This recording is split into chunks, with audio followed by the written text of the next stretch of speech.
In this video, we're going to be looking at three key features on your smartphone for filming. These are exposure, focus, and zoom. Every modern smartphone comes with the ability to control the zoom, the focus, and the exposure. And once you know a little bit about these features and how to use them, it will dramatically improve the look of your videos.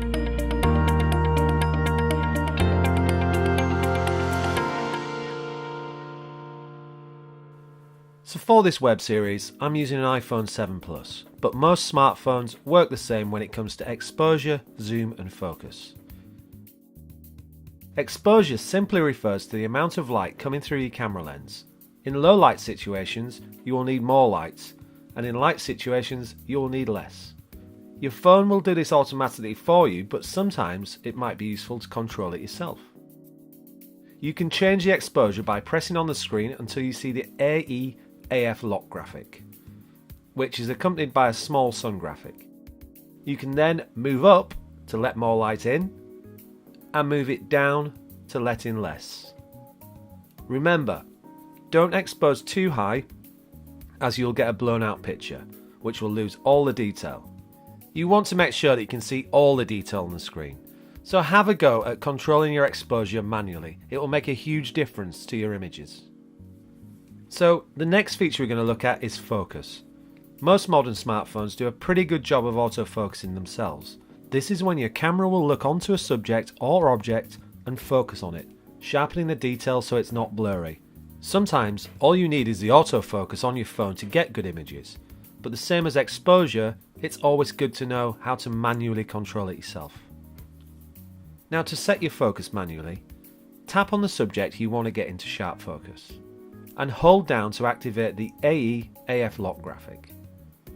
If you've got a properly exposed shot, you will see that your subject is in focus and your background is slightly blurred out.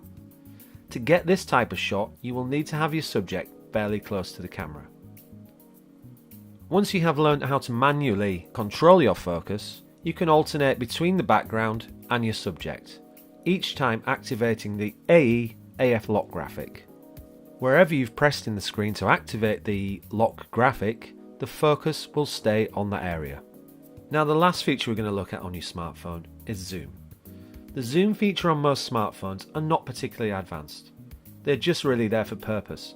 You can zoom in on your smartphone by using two fingers to pinch out, and then to zoom out, you pinch in. So why shouldn't you zoom too much? Well, when you zoom in too much, you will get pixelated and distorted images like this. What you will also find is that it's harder to control your lens, and you'll get this very wobbly, shaky footage as we see here. So just be aware of this and use your zoom sparingly. Another thing to avoid when filming is to zoom in and out constantly. It can leave the viewer feeling a little bit seasick when they're watching it back, and the footage will never look great. So hopefully you've learned a little bit more about exposure, zoom and focus on your smartphone. Don't be afraid to use these manually, because if you do, you're going to have more control over the footage that you're capturing, and it's going to look better in the end.